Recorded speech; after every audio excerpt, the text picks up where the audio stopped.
Well, good morning everybody. Today is Thursday and it is 2 days before our annual pumpkin carving party. We have a really fun weekend ahead. I have cousin camp tomorrow, and that is where I host the cousins in our immediate family, and we are just doing a whole bunch of fall activities. And then we're actually having a sleepover here, and then we're gonna decorate for pumpkin carving the next day. So I thought I would just kind of document the process and the weekend and just put it all into a video. I have laundry going behind me, so you can probably hear that. We did get the doors put up in the house, like the interior doors, and actually having those doors there actually helps cancel the noise a good bit.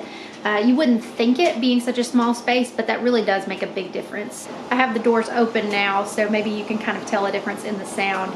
I'm really thankful that we have those doors. So if you have followed before, you know that my family does a pumpkin carving party every year. It is one of my most favorite things. Everybody, of course, carves pumpkins. There is a hayride through the woods. My dad and grandpa could not get the tractor running, and so we were a little worried there wasn't going to be a hayride this year, but it's up, it's running, things are looking good. Everybody brings like crock pots of soup and sweet treats, and there's a fire, and it's just a really fun fall, exactly what you would want in a fall festival type of gathering. So today is Thursday. Today's my big music lessons day. I teach music lessons. It really works pretty well for me to batch all of my teaching pretty much on one day. However, that means that cousin camp is tomorrow, and the girls are spending the night, and then we are having pumpkin carving the next day, and so I have a lot to do. The house is a mess. So I'm gonna flip around and show you what we're dealing with, and then I'm just gonna fly into preparing, and then I'll take you along with me through the fun weekend. All right, so this is a look here at the banquette area. I was actually getting ready to work on the mask for Andy's Halloween costume. She is going to be a Ninja Turtle, and so I was going to work on sewing the mask. I'm just gonna have to wait because I have to rethread the bobbin, and I don't even remember how to do that because I don't sew as often. It's something I want to get into more, and I think this would eat up all of my time. I think I would rather stay up this evening after I get home from lessons and do this, so I just made that decision. I'm gonna pack up all the sewing stuff and I'll get it back out tonight. So part of living in a small house is that your areas have to serve multiple purposes. And usually I like to clean up from those purposes one at a time. That has not happened today. So I have things up off of the floor because I'm going to finish vacuuming and mop. I have homeschool things that are out and need to be cleaned up a little bit. I have laundry going, you can probably hear that. Just random things. I have some dishes here that need to be dealt with, some things that need to be washed out, some clothes over here that need to be put away, some clothes right there. That box is full of shoes. These things are recycle things that need to go somewhere. I mean, this is just the reality of the situation. So I think the order in which you do things is important, and I think it's important to know that you can change your plan. I was totally geared up to do that mask, and as I'm looking at it, I'm thinking that's gonna take up all of my time because I only have about 45 minutes to an hour here before I want to stop. I really enjoy my Thursday lunch because I am by myself, and it is my time of peace before I enter the work day, and like I said, it's a full work day. So I'm giving myself 1 hour, and then I'll just do that sewing this evening. So I'm going to tidy things up real quick. Last night I vacuumed half the house, so I only have to do our bedroom and bathroom, and then I can go ahead and mop. So sometimes the best way to start is just to start.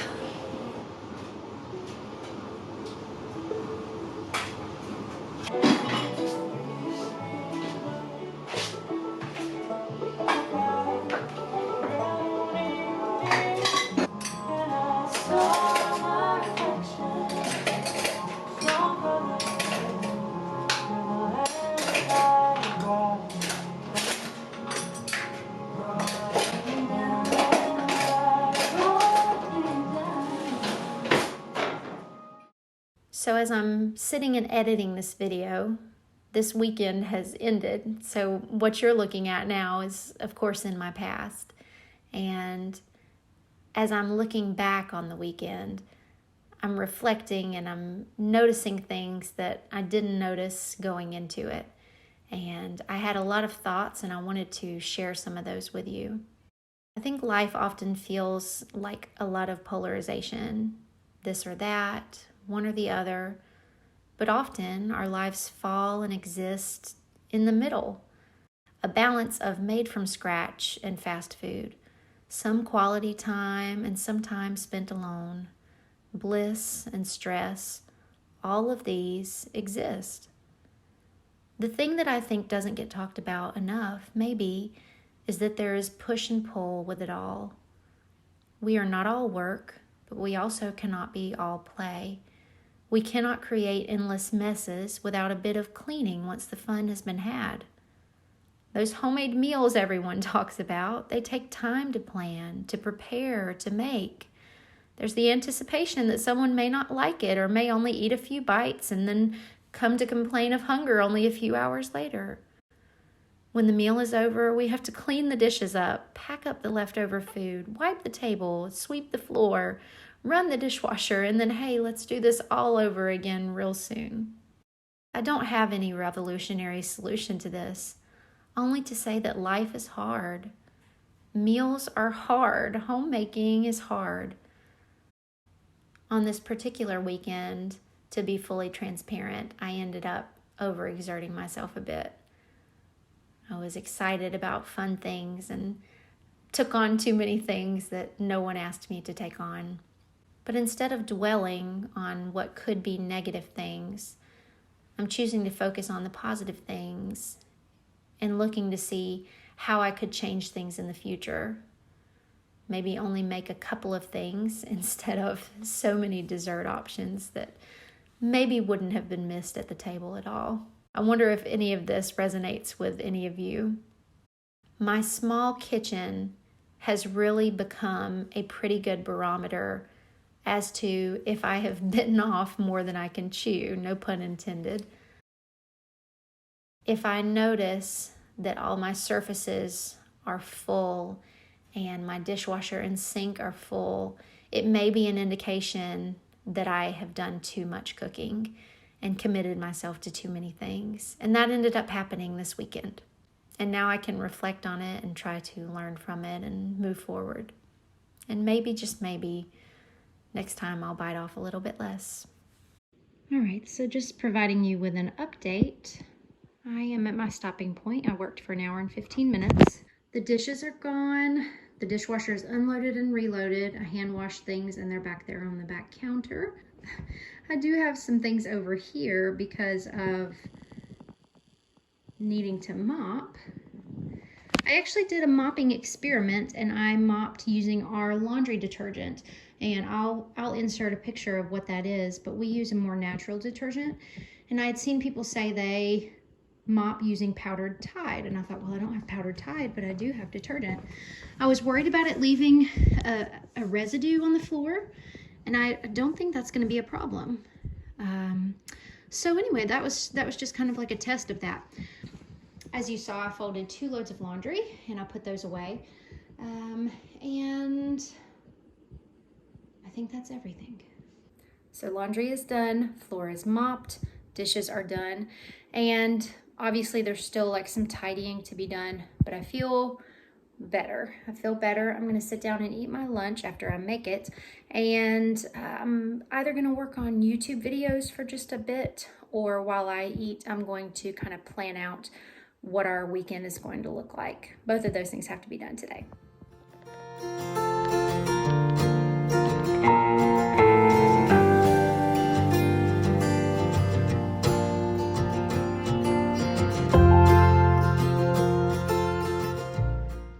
So I wanted to show you what the mask looks like. I actually just took a red t-shirt. I used to make headbands quite a bit for Andy when she was little, so I just took a red t-shirt and kind of cut across it and then stitched it in a couple of places.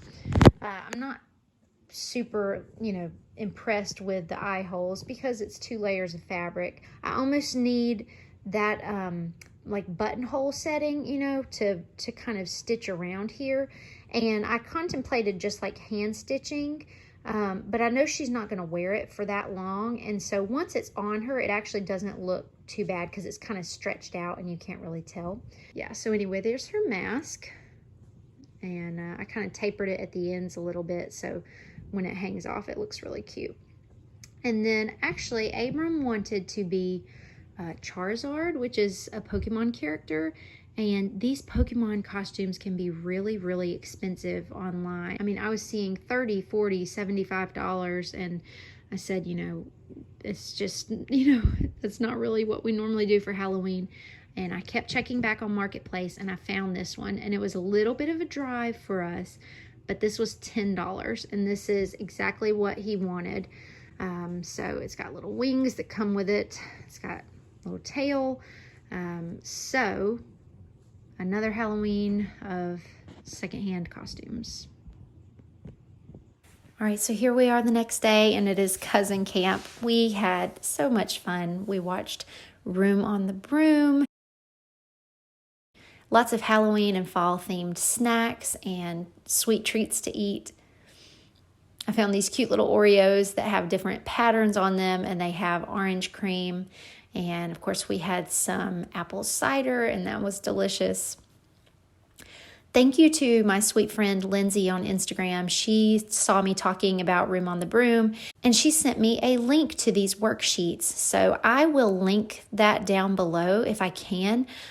This is a really cute little activity if you have kids at home or if you're doing homeschooling or just for fun. So it has a page where you can do a maze, and then it has pair the rhyming words, and then it has a little cutting activity. It is just so cute. Ground. No, you said two different colors. Andy, circle cat and then circle hat. Each setting of Circle, here's cat. That circle cat. And then circle hat right here. That means the sets would be the same color. This Halloween bingo set I found at a consignment sale a few years ago, and I think that it is so festive and so adorable. We pull it out every year. The next morning we woke up and I made bagel balls and homemade hot chocolate. It was a labor of love, but everybody seemed to enjoy it. I will link the recipe for these bagel balls down below. They are a favorite.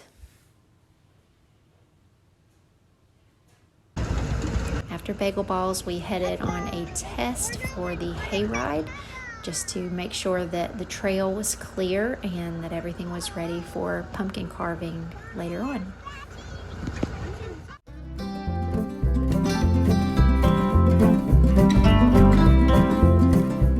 Last year I did this vomiting guacamole pumpkin for the first time, and I think it will become an annual tradition.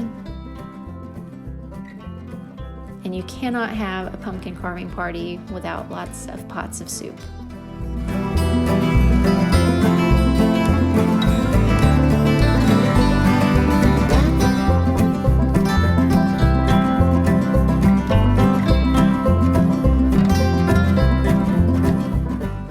Thrifted tin is one of my favorite Halloween items.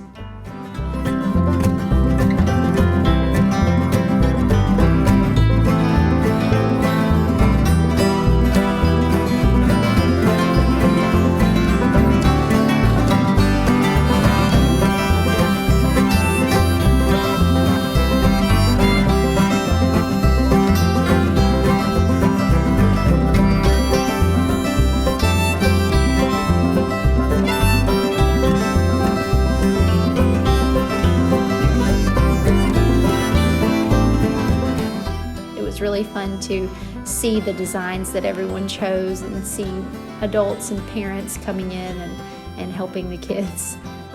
This was the one that my sister carved. She said she was going to carve something that was spooky to adults but not to children. I thought that was hilarious. At the end of the day, it was a wonderful weekend, and God showed us grace and mercy in so many ways, and everyone cherished the seasonal fun. Thank you guys, as always, for stopping by Yard Sale Squad, and I will be talking to you soon.